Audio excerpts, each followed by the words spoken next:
এ আমার পাথারিয়া গ্রামের যুবক ভাইরা,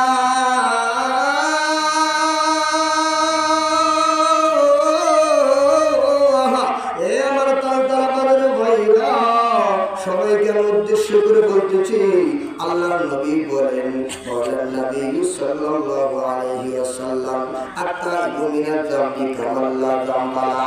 যদি কোন বান্দা বান্দি গুনাহ করে, গুনাহ করার পর তওবা করে, তওবার মতো যদি তওবা করতে পারে গো, আল্লাহর নবী বলেন বান্দা মনে হয় কখনো বুরাই করেনি। সুবহানাল্লাহ, চিৎকার করে বলেন না সুবহানাল্লাহ। আমার ভাইরে, আমার বন্ধুগণ, বেশি লম্বা আলোচনা করব না। আল্লাহর নবী সাল্লাল্লাহু আলাইহি সাল্লাম বলে, উম্মতেরা রে, বান্দা তোমরা গুনাহ করেছো, গুনাহ করার পরিণত হয়েছো, আল্লাহর দরবারে কান্না করো, আল্লাহ তোমার পিছনের গুনাহ খাতা গুলো ক্ষমা করবে। সুবহানাল্লাহ। রে বন্ধু,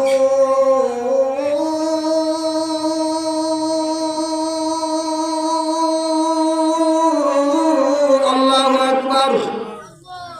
আল্লাহর নবী বলেন, ও উম্মতেরা, আল্লাহকে ডাকো। আল্লাহ বলে, বান্দা তুমি আল্লাহকে ডাকো। ও বান্দা, ডাকার মতো যদি ডাকতে পারো, উদউনি আস্তাজিব লাকুম, আমি আল্লাহর দরবারে ডাকো, আমি আল্লাহ তোমার ডাকে সাড়া দিব। বলেন সুবহানাল্লাহ। আল্লাহকে ডাকতে বলেছে, ডাকার মতো যদি ডাকতে পারি, আল্লাহ তাআলা আমাদের ডাক গুলো কবুল করে নিয়ে আমাদের জান্নাত মেহমান বানাবেন। সুবহানাল্লাহ। আমার ভাইরা, আমার বন্ধুগণ, কোন দিকে কোনো নজর নাই। একজন বাবাজি